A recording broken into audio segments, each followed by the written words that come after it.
함께 말씀을 좀 나누도록 하겠습니다. 저희가 TV를 간혹 보다 보면은 건물에 이렇게 폭발물을 설치해서 무너뜨리는 장면을 한 번씩 볼 때가 있습니다. 저희가 볼 때는 건물이 되게 좋아 보이는데 뭐 어떤 건물의 안전상의 문제가 있거나 혹은 어떤 경제적인 이유가 있거나 도시가 재개발이 돼야 될 때 건물을 해체하는 장면에서 폭발물을 종종 사용을 하더라고요. 이걸 이제 폭파 해제라고 얘기하는데 우리나라에서는 폭파 해제를 잘 하지 않습니다. 뭐 안정상 위험 때문에 잘 이게 허가가 나지 않는다고 얘기하는데 중국이나 특별히 아랍권에서 보면은 제법 흔하게 이 폭발물을 사용해서 이 건물을 해제를 시키더라고요. 잘 서 있고 높이 서 있고 견고해 보이는 이 건물이 되게 신기합니다. 버튼 하나에 그냥 우르르 막 이렇게 허물어지는 장면들을 보면은 이게 이제 현대 건물이 오죽 이렇게 단단합니까? 근데 이 모든 것들이 한 번에 무너진 걸 보면은 야, 이거 되게 이제 신기하다라는 생각이 좀 많이 듭니다. 근데 이 폭발물을 설치해서 폭파 해제하시는 분들의 인터뷰를 보니까요, 이 폭발물을 설치할 때 가장 필수적으로 설치하는 포인트가 어디냐면 기둥이라고 얘기합니다. 그러니까 한 건물을 폭파 해제하는 것은 이게 절대로 단순 작업이 아니고요. 폭파 해제를 하기 위해서는 폭파 전문가들도 있어야 되고 건물 구조 엔지니어도 있어야 되고 해체 엔지니어들, 뭐 건설 해체 작업자들, 환경 안전 전문가들, 막 이러한 고도로 전문화된 분들이 여러 면에서 신중하고 세밀하게 살펴보면서 폭발물을 설치한다고 하는데, 근데 폭발 전문가들이 폭파 해제를 해야 되는 건물들의 모형도 다르고 환경도 다 다르지만 건물을 무너뜨리기 위해서 공통적으로 폭발물을 설치하는 포인트가 어디냐고 이야기를 하면 모조리 다 기둥이라고 얘기를 합니다. 그러니까 구조적으로 지지 역할을 하는 기둥이나 벽체에 폭발물을 설치하는데 이곳이 무너지면은 아무리 견고한 건물도 그냥 전체가 다 와르르 무너진다라는 거예요. 그래서 이분들은 건물 하단부의 기둥이 이분들한테는 가장 중요한 타깃이라고 얘기를 합니다. 그러니까 아무리 굳건해 보이는 건물도 이 하단부의 기둥이 무너지면 다 무너진다라는 거죠. 그래서 건물을 지을 때 아주 신중하고 중요하게 여겨야 될 곳이 이런 하단부의 기둥이나 지지대라고 얘기합니다. 저는 우리가 살아가는 삶에도 마찬가지로 중심이 되는 이런 기둥들이 있습니다. 건강에서 너무 중요한 기둥이 뭡니까? 건강에서 너무 중요한 기둥은 먹는 것과 자는 것과 운동하는 것입니다. 먹는 게 없으면 굶어 죽고요. 쉬지 못하면 우리는 피로로 죽습니다. 운동하지 않으면 우리는 병들어 죽습니다.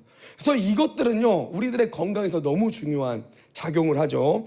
관계에서도 중요한 게 있습니다. 관계에서 중요한 것은 마음을 주는 것과 마음을 받는 것입니다.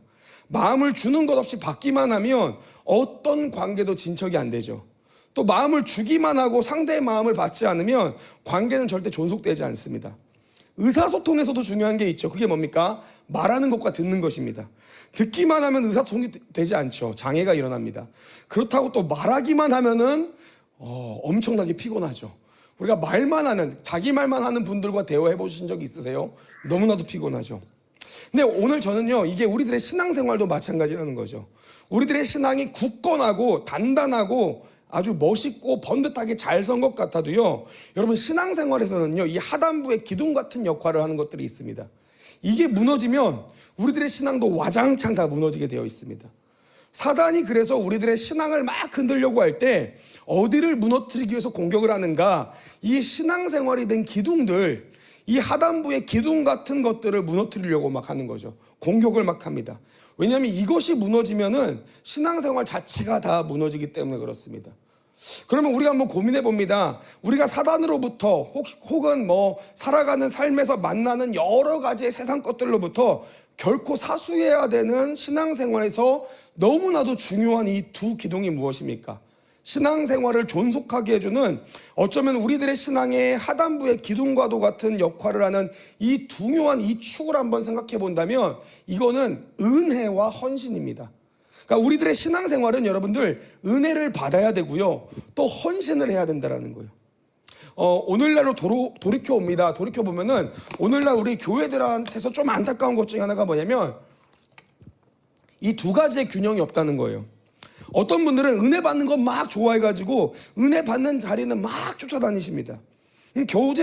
교회 안에서 막 신앙생활 열심히 하시고 성도의 교제는 열심히 누리시는데 예배하는 것을 막 쫓아다니시는데 헌신하라고 얘기하면은 막 너무 싫어하시는 분들이 있어요. 삶을 쪼개서 하나님의 일을 위해서 좀 섬기세요라고 얘기하면은 막 싫어합니다. 뭔가 물질을 드려라 그럼 너무 힘들어하세요. 시간을 드려라 그럼 너무 힘들어하십니다. 그러니까 하나님께 드리지는 못하는데 하나님께 자꾸 받으려고만 하는 분이 계시다는 거죠. 반면에 또 어떤 분이 있냐면 헌신은 너무 익숙하세요. 헌신은 막 열심히 하시는데 은혜를 못 받는 분들이 있습니다. 이분들도 너무 안타까워요. 은혜를 받지 못한 상황에서 헌신을 하니까 이 헌신을 해야 되는 이 일이 근본적으로 우리가 하나님의 일인데 하나님의 힘과 능력으로 하지 않고 은혜가 없으니까 자꾸 내 힘과 열정으로 하려고 하죠. 그래서 본인이 노력해서 본인의 경험과 본인의 열정으로 노력하다가 실수하고 깨지고 하나님의 일들이 힘들어지고요. 결국에는 지쳐가지고 떨어져서 나가는 분들이 많다는 거죠. 왜냐하면 헌신해야 될 그 일을 은혜가 없는 상태에서 하기 때문에 이 일이 너무 고역이 되는 겁니다. 불행의 요소가 되는 거죠. 그래서 우리가 되돌아와서 보면은 사단은 우리들의 신앙생활이 성숙되지 못하고요. 이 은혜 받는 것과 헌신하는 것을 중요하지 않게 여기기 위해서 우리의 삶에 최선을 다해서 노력을 합니다. 왜냐하면 우리가 은혜 받는 것을 등한시하고 하나님을 위해서 헌신하는 것을 등한시하면요. 우리들의 신앙은 어느 순간 와장창 다 무너지게 돼 있습니다. 그래서 정말 중요한 부분이에요. 신앙생활을 지탱하게 해주는 아주 큰 기둥이 뭐냐면 은혜를 받는 것과 헌신하는 겁니다. 오늘 우리가 읽은 본문 말씀도 이와 마찬가지입니다. 오늘 본문 말씀에 나타나는 이 여인의 모습을 보면 진짜 온전한 신앙생활이 무엇인지를 정확하게 이야기합니다. 주님께서 막 칭찬하시면서 막 자랑하고 싶어 하시는 신앙의 어떠한 삶이 무엇인지를 정확하게 이야기하는데 그 첫째의 모습이 무엇입니까? 이 여인은 오늘 은혜를 받은 여인이라는 거죠. 오늘 우리가 본문 말씀을 한번 읽어보겠습니다. 마가복음 14장 3절에서 7절 말씀입니다. 우리 함께 읽도록 하겠습니다. 예수께서 베다니 나병 환자 시몬의 집에서 식사하실 때 한 여자가 매우 값진 향유 곧 순전한 나드 한 옥합을 가지고 와서 그 옥합을 깨트려 예수의 머리에 부으니 어떤 사람들이 화를 내어 서로 말하되 어찌하여 이 향유를 허비하는가? 이 향유를 300데나리온 이상에 팔아 가난한 자들에게 줄 수 있었겠도다 하며 그 여자를 책망하는지라. 예수께서 이르시되 가만두라. 너희가 어찌하여 그를 괴롭게 하느냐? 그가 내게 좋은 일을 하였느니라. 가난한 자들은 항상 너희와 함께 있으니 나는 너희와 항상 함께 있지 아니하니라. 아멘. 여러분, 오늘 본문 말씀에 나타난 베다니 나병 환자 시몬의 집에서 등장한 이 여인이 누굽니까? 오늘 마가복음 말씀에서는요, 이 여인의 이름이 등장하지 않아요. 그런데 다른 공관복음을 보면요, 이 여인이 누구인지 명확하게 지칭합니다. 요한복음 12장 1절에서 3절 보면요, 이렇게 얘기합니다. 6월절 엿새 전에 예수께서 베다니에 이르시니 이곳은 예수께서 죽은 자 가운데 살리신 나사로가 있는 곳이라. 거기서 예수를 위하여 잔치할새 마르다는 일을 하고 나사로는 예수와 함께 앉은 자 중에 있더라. 마리아는 지극히 비싼 향유 곧 순전한 나드 한 근을 가져다가 예수의 발에 붓고 자기 머리털로 그의 발을 닦으니 향유 냄새가 집에 가득하더라. 아멘. 오늘 요한복음을 보면요, 마가복음의 이 사건을 조금 더 세밀하고 정밀하게 대상들을 지칭을 하죠. 그러니까 전반적인 상황을 종합해보면요, 지금 예수님께서는 베다니에 있는 나병 환자 시몬이라는 사람을 치료하셨고 이제 그의 집에서 잔치를 열게 됩니다. 그리고 그곳에는요, 같은 베다니이기 때문에 나사로와 마리아와 마르다가 살고 있는데 이들이 잔치집에 함께 온 거예요. 그때 한 여인, 그러니까 곧 마리아가 지극히 비싼 향유 곧 순전한 나드 한 근을 가져와서 예수님의 발에 붓고 자기의 머리털로 그의 발을 닦았더라라고 얘기합니다. 그러니까 오늘 마가복음에서 지칭하는 여인이 누구냐면 성경이 명시적으로 이야기하는 나사로와 마르다의 동생 마리아라고 얘기를 하죠. 이게 요한복음 11장에서도 분명하게 제시를 하는데요, 요한복음 11장 1절에서 2절입니다. 어떤 병자가 있으니 이는 마리아와 그 자매 마르다의 마을 베다니에 사는 나사로라. 이 마리아는 향유를 주께 붓고 머리털로 주의 발을 닦던 자요, 병든 나사로는 그의 오라버니더라. 아멘. 여러분, 오늘 이로써 우리가 마가복음에 나온 이 여인의 정체를 정확하게 발견합니다. 이 여인은 누구냐? 주님을 너무나도 사랑했던 여인 마리아라는 사실인 거죠. 그리고 이 마리아의 삶을 보면요, 이 마리아라는 여인의 삶에 나타난 신앙의 모형을 보면은 이 여인은 누구보다도 은혜 받는 자리를 사모하는 여인이었다는 것을 우리가 알 수 있습니다. 누가복음 10장에 그 장면이 나오죠. 누가복음 10장 38절에서 42절인데, 그들이 길 갈 때 예수께서 한 마을에 들어가심에 마르다라 이름하는 한 여자가 자기 집으로 영접하더라. 그에게 마리아라 하는 동생이 있어 주의 발치에 앉아 그의 말씀을 듣더니 마르다는 준비하는 일이 많아 마음이 분주한지라. 예수께 나아가 이르되 주여, 내 동생이 나 혼자 일하게 두는 것을 생각하지 아니하시나이까 그를 명하사 나를 도와주라 하소서. 주께서 대답하여 이르시되 마르다야 마르다야, 네가 많은 일로 염려하고 근심하나 몇 가지만 하든지 혹은 한 가지만이라도 족하니라. 마리아는 이 좋은 편을 택하였으니 빼앗기지 아니하리라 하시니라. 아멘. 자, 여러분 보세요. 마르다는 막 분주합니다. 손님을 맞이, 예수님이 오시니까 막 분주하고 음식을 준비하고 바쁘게 움직입니다. 근데 마리아가 어디 있습니까? 눈치 없는 동생 마리아는요, 주의 발치에 앉아 그의 말씀을 듣더니. 여러분, 마리아는 어떠한 사람이냐면 일보다는 주님께 받는 그 은혜가 더 좋아서 말씀을 택한 사람이라는 거예요. 은혜를 먼저 붙잡았던 사람입니다. 예수님이 말씀하시는 것은 무엇입니까? 마리아는 이 좋은 편을 택하였으니 빼앗기지 아니하리라. 그러니까 마리아는요, 은혜를 받는데 막 사모하는 여인이었더라는 거예요. 이 마리아가 주님을 향한 이 열망과 은혜 받음에 대한 이 갈망으로 살아갔기 때문에 이 은혜가 지금 그녀 안에 막 쌓이고 있는 겁니다. 그러니까 오늘 마가복음 14장에서 이 마리아가 향유 옥합을 깨트린 것은 충동적인 게 아니에요. 갑자기 막 감정이 폭발한 것이 아니라 은혜가 쌓이기 때문에 나타난 현상인 헌신이라는 거죠.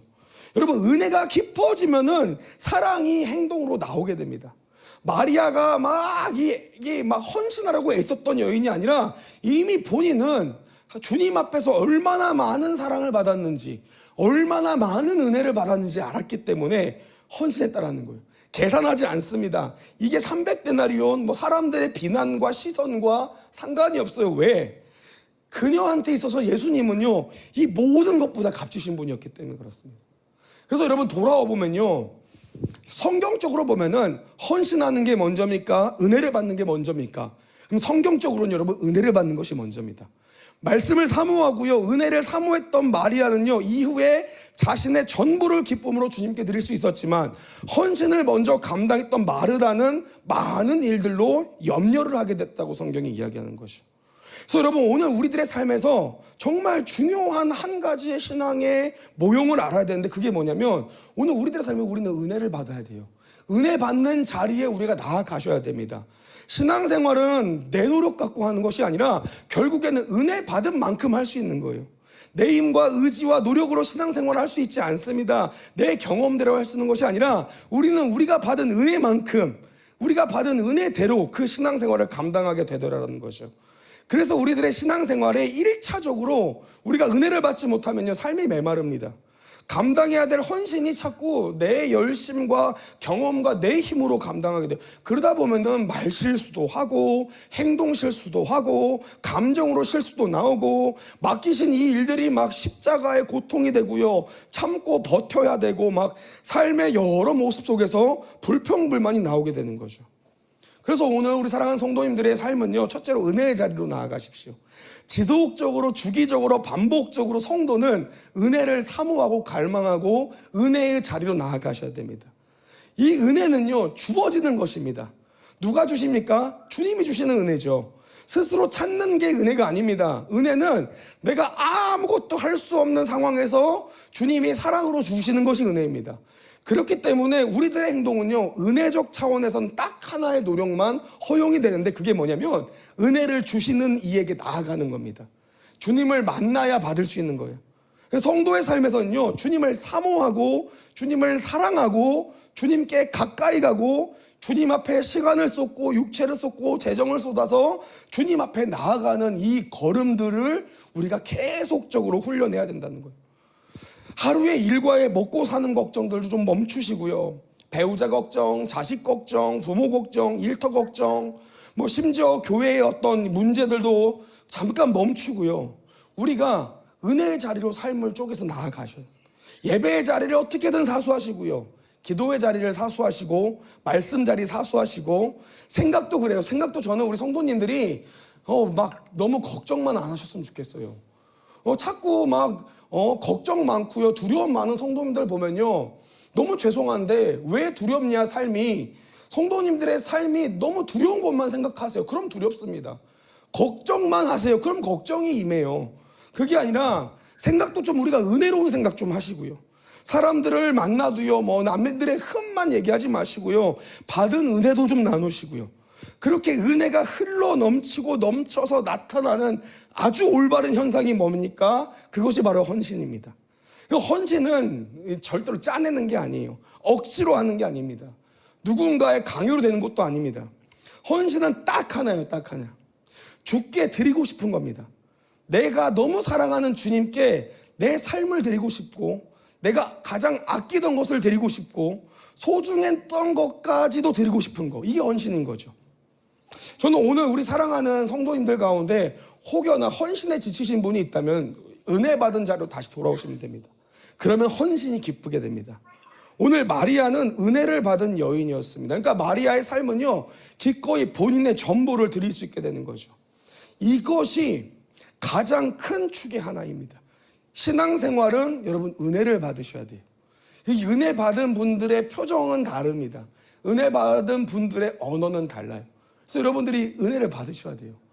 말씀 가운데, 예배 가운데, 기도 가운데 주기적으로, 지속적으로, 반복적으로 주님을 찾고 갈망하고, 생각도 주님을 바라보고, 우리 마음 다해서 주님 앞에 무릎 꿇고 주님 앞에 나아가다 보면 어떻게 합니까? 은혜를 주신 이를 사랑해서 헌신하게 되는 거죠.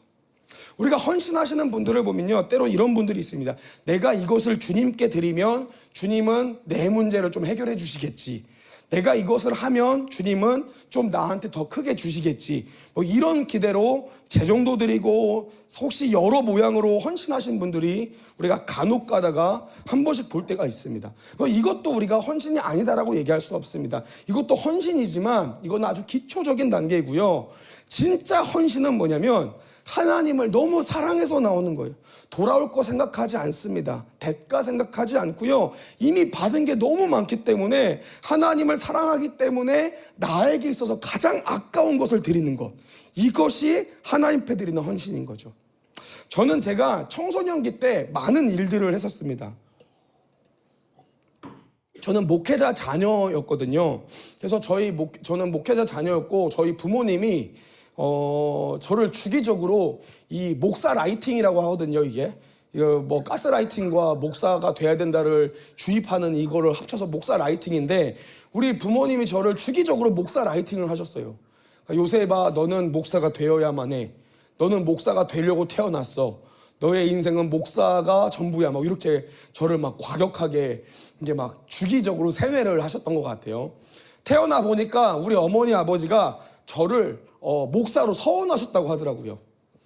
제가 목사가 되고 나서 알았어요. 서원은 하나님 내가 예를 바칩니다가 서원이 아니더라고요. 서원은 하나님 제가 절을 드립니다가 서원인데, 우리 부모님은 하나님 제가 예를 바칩니다 이렇게 하셨다고 하더라고요. 그러면서 주기적으로 저는 목사를 해야 된다라는 어떠한 이런 강요와 강압과, 또 저는 되게 그렇게 안 보이시겠지만 부모님한테 어렸을 때는 순종적인 아들이었습니다. 그래서 저는 내가 목사를 해야 되는구나. 그래서 꿈에서도 뭐 이렇게 장래 희망을 적어라, 꿈을 적어라 이렇게 얘기하면 저는 항상 장래 희망에 목사님 이렇게 적었던, 목사님 말고는 다른 것도 생각해보지 않았던 그런 삶을 살았습니다. 그러다 보니까 저희 어머니 아버지가 또 이 신앙에 굉장히 이게 레디컬한 분이셨거든요. 우리 요셉이 목사하려면 돈도 벌어보고, 너가 목사하려면 많은 경험들을 해봐라, 고생을 많이 해야 너가 성도님들의 마음을 잘 이해한다, 그러면서 여러 가지 경험을 막 저한테 하게 하십니다. 그 중에 기억나는 일이 하나가 있는데, 언제냐면 제가 중학교 2학년 때 겨울이었거든요. 중학교 2학년이면 사실 어린 나이잖아요. 우리 부모님이 저한테 신문 배달을 시키신 거예요. 신문 배달을 좀 해봐라. 왜냐면 교회에 개척한 교회가 이제 그 재정이 없어가지고 막 너무 힘들어서 건축을 하는 중간에 있는데 이걸 멈춘 거예요. 그러니까 너가 너의 삶을 좀 들여봐라 해서 신문 배달을 해봐라 하는데, 와, 한 달 동안 그 추운 겨울날 제가 새벽 3시에 일어나서 신문을 배달했던 경험이 있습니다. 새벽 3시에 일어나서 다른 우리 아저씨들이나 형들은 다 오토바이를 타시는데 제가 그 나이가 안 되니까 혼자 자전거를 타는 거예요. 근데 또 제가 살았던 군산이라는 지역이 사실 어마어마하게 눈이 많이 오는 지역 중에 하나입니다. 이게 속설이 있어요. 군산 사람들은 여름에는 나 군산 사람이다 하고 크게 얘기하고 겨울에는 나 군산 사람이다 작게 얘기하는 곳이래요. 그러니까 이게 뭡니까? 군산이라는 지역 자체가 이미 추운 게 베이스로 깔린 지역이라는 거죠. 그러니까 그 추운 날 막 오토바이 배정도 안 돼가지고 자전거를 끄고 다니면서 또 영화처럼 이 빙판길을 가면서 제가 한번 자빠진 적도 있어요. 열심히 가는데 빙판길을 탁 미끄러져가지고 자빠지는데 앞에 뒤에 실었던 신문이 빙판길에 쫙 깔리는데 와 진짜 서럽더라고요. 부모 없는 고아 마냥 내가 왜 이 고생을 해야 되나. 그러면서 막 열심히 가면서 엘리베이터가 또 없는 아파트에 배정을 받습니다. 제가 막 무섭게 생긴 허름한 그런 배정 가가지고 꼭대기부터 내려오면서 신문을 우유 배달통에 넣고요. 그렇게 다니다가 막 술 취한 아저씨들이 와가지고 시비 걸고 막 저 막 꿀밤 주고요. 막 서러운 일들을 굉장히 많이 당하게 돼요. 제가 이 일을 왜 하냐? 돈이 필요한 게 아닌데 저는 사고 싶거나 놀고 싶어서가 아니라 그냥 교회에 건축 헌금을 드리겠다는 그 이유 하나로 한 달을 열심히 이 일을 했습니다. 그리고 제 기억상 그때 당시 한 25년 전이거든요. 그때 당시 한 90만 원 정도를 받았던 기억이 나요. 꽤 큰 금액이었습니다. 근데 이걸 딱 봤는데 이걸 이제 헌금하겠다고 제가 이게 열심히 일을 했잖아요. 이거를 이제 헌금을 내려고 딱 마음에 먹는데 너무 아까운 거예요, 이게. 그러니까 막상 돈을 받으니까 그간의 서러움과 수고와 그간의 희생이 다 여기에 담겨 있는 것 같은 거예요. 그러니까 주마등처럼 막 서러웠던 장면이 막 스쳐가고요. 그러니까 이게 주님 앞에 드리는 게 너무너무 어렵더라고요. 저는 그때 처음 경험해 봤습니다. 아, 이 재정을 드린다는 게 얼마나 큰 일인가. 삶을 쪼개서 드리는 거구나. 그러면서 제가 제 마음에 막 타협이라 한 3분의 1만 할까? 그래도 반만 하자. 막 우리 하나님이 11조를 원하셨다고 했지 뭐 다 드리라고는 얘기 안 했으니까 막 뭔가 막 제 안에 막 이런 막 타협점들을 찾고 있는데 그걸 보시고 있던 저희 어머니께서 저한테 하셨던 말씀이 제가 기억이 나요. 뭐라고 얘기하셨냐면 우리 요셉이가 이제 인생 처음으로 하나님 앞에 진짜 헌신할 기회가 왔구나라고 얘기하시는 거예요. 그죠? 무슨 말씀이세요? 라고 얘기하니까 요셉아 아까운 것이 생길 때 그 아까운 것을 드리는 게 헌신이야. 하나님께 아까운 것을 드리는 그 요셉의 마음을 하나님이 받으실 거야. 제가 그때 제 안에 하나님께서 주셨던 그 마음이 강렬하게 오면서 나는 생각해볼까 내 수고와 헌신보다 하나님을 더 사랑한다고 그렇게 고백했는데 내가 우리 어머니 아버지가 만약에 병들었으면 내가 이거 병원비로 못 낼까? 내가 우리 누나가 그렇게 다쳤으면 이거 병원비로 못 낼까? 제가 생각을 하면서 내가 주님 사랑하면 내가 빚을 못 낼까? 뭘 못할까? 하면서 이거 봉투를 드리고 주님 앞에서 기뻐했던 경험이 있습니다. 저는 제가 헌신을 얘기할 때 이거는 남아서 드리는 게 아니에요. 아까운 것을 드리는 겁니다. 예수님께서 왜 과부의 두렙돈을 칭찬하셨습니까? 과부에게는 이 두렙돈이 부자의 2달란트보다 더 아까운 것이었기 때문에 그렇습니다. 하나님께 헌신한다는 건 이런 겁니다. 내가 하나님을 너무 사랑해요. 나에게 있어서 가장 아까운 것이 있지만 나는 하나님을 더 사랑하기 때문에 주님 앞에 기꺼이 드리는 겁니다. 오늘 하나님은 그것을 기뻐 받으십니다. 오늘 말씀을 보면요, 이 여인은 은혜를 받아서 은혜를 받은 것이 축적되고 쌓여서 주님 앞에 온전한 헌신을 드립니다. 마가복음 오늘 본문 말씀이죠. 14장 3절에서 5절 말씀을 우리 함께 읽어보겠습니다. 3절에서 5절 말씀 함께 읽습니다. 마가복음 14장 3절에서 5절 함께 읽습니다. 예수께서 베다니 나병 환자 시몬의 집에서 식사하실 때 한 여자가 매우 값진 향유 곧 순전한 나드 한 옥합을 가지고 와서 그 옥합을 깨트려 예수의 머리에 부으니 어떤 사람들이 화를 내어 서로 말하되 어찌하여 이 향유를 허비하는가? 이 향유를 300데나리온 이상에 팔아 가난한 자들에게 줄 수 있었겠도다며 그 여자를 책망하는지라. 아멘. 혹시 성도님들 그 인터넷 연결이 끊겼나요? 아니죠. 예. 여러분들 조용하시길래 안 끊겼으면 다행입니다. 계속 하겠습니다. 아마 마리아에게 있어서 가장 아까운 것이 가장 귀한 것을 뽑으라고 한다면 아마 이 나드 한 옥합일 것입니다. 왜냐하면 이 나드 한 옥합은요 사실 그냥 일반인 여성이 가질 수 있는 것이 아니라 이 나드를 사용할 수 있었던 여성은 한 나라의 여왕쯤 돼야 이걸 쉽게 사용하거든요. 그러니까 이 나드 한옥합이 뭐냐면요, 그들에게 있어서 보석, 그러니까 이게 뭐 향유는 보석과 같이 화폐의 단위였습니다. 그러니까 1세기의 모든 수고와 모든 노고가 다 담긴 거죠. 가장 귀한 것을 마리아는 주님 앞에 다 드립니다. 여러분, 오늘 우리들의 삶도 마찬가지입니다. 저는 재정만을 얘기하는 것이 아닙니다. 여러분, 헌금하세요, 이걸 강조하는 것이 아니라 신앙은 여러분들 내 삶에서 헌신해야 성장합니다. 하나님 나라 위해서 일을 하고 하나님 나라를 위해서 시간을 헌신하고 주님을 위해서 삶을 헌신해야 우리의 신앙이 자란다는 거예요. 그런데 내 삶을 드리는 것이 이게 아까운 일입니다, 여러분들. 어찌 안 아깝겠습니까? 당연히 아까운데요. 그러나 은혜를 받으면 이것이 아깝게 느껴지지 않습니다. 받은 은혜가 너무 크면요, 헌신은 자연스럽게 나옵니다. 우리 사랑하는 성도님들은 다시 은혜 받은 자리로 나아가셔야 됩니다. 받은 은혜를 이제 주님께 돌려드리는 헌신의 자리로 나아가셔야 됩니다. 그러면 우리들의 삶이 더 이상 흔들리지 않는 하나님 앞에서의 굳건한 신앙이 되어지실 것입니다. 말씀을 좀 정리하도록 하겠습니다. 여러분, 사람의 세계는요, 셈을 합니다. 뭐가 더 크고 작냐를 논합니다. 크고 작냐를 논하면요, 사실 과부의 두렙돈은요, 부유한 이들의 헌신보다 한없이 모자랍니다. 오늘도 이 여인이 하나님께 자기 것을 드릴 때 주위 사람들이 셈을 계산하기 시작해요. 어떤 사람들이 화를 내어 서로 말하되 어찌하여 이 향료를 허비하는가. 그러니까 그 아까운 것을 왜 그렇게 허비하냐, 이게 얼마나 아까운데, 야 이거 얼마나 비싸고 귀한데 그 가치 알고 있냐, 비싸고 귀한 거다. 그러면서 뭐라고 얘기합니까?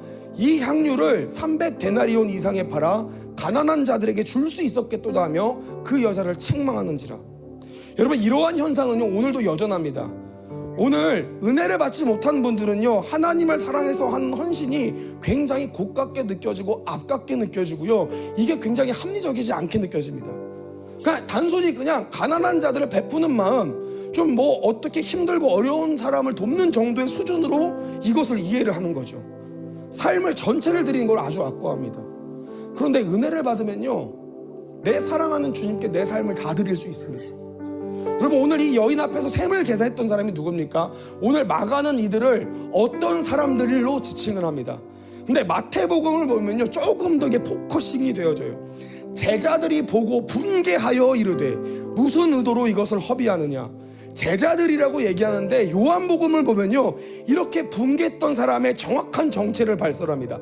제자 중 하나로서 예수를 잡아줄 가룟 유다가 말하되 이 향유를 어찌하여 300데나리온에 팔아 가난한 자들에게 주지 아니하였느냐 하니, 이렇게 말함은 가난한 자들을 생각함이 아니오 그는 도둑이라 돈꾀를 맞고 거기 넣는 것을 훔쳐가미러라. 그러니까 가룟 유다가 주동했고요, 다른 제자들이 동조한 겁니다. 그리고 이렇게 셈을 계산했던 가룟 유다는요, 오늘 이 사건 바로 다음에 어떻게 합니까? 예수님을 배반하고요, 대제사장들에게 돈을 받아서 예수님을 팔아버립니다. 그러니까 정리해보면 은혜가 없으면 헌신은 낭비가 되어집니다. 은혜가 충만하면요, 헌신은 사랑의 반응이 되어집니다. 오늘 우리 사랑하는 성도님들의 삶을 기억해 보셨으면 좋겠습니다. 나는 어떤 자리에 있습니까 지금? 은혜 떨어지는 자리만 가고요, 은혜 떨어지는 생각만 하고요, 은혜 떨어지는 마음만 품고요, 은혜 떨어지는 소리만 하고요, 은혜 떨어지는 사람들만 만나면서 내 인생은 왜 이렇게 힘드냐고 얘기하시면, 여러분, 그거는 당연한 겁니다. 성도가 은혜가 떨어지는데 당연히 힘들죠. 세상 것으로 이게 충족이 됩니까? 세상 일들을 할 때는 그 잠깐은 괜찮지만, 좋은 거 먹을 때 잠깐은 괜찮지만, 좋은 곳 여행해서 사진 찍을 땐 잠깐 괜찮지만, 놀 때는 잠깐 괜찮지만, 은혜가 떨어지면요, 그거 하고 나서 더 큰 외로움과 두려움과 공허만 옵니다. 저는 우리 사랑하는 성도님들이 평생의 은혜를 사모하는 자리까지 가시길 소망합니다. 그래서 주님을 너무 사랑해서 나오는 그 마음으로 헌신의 자리까지 가길 소망합니다.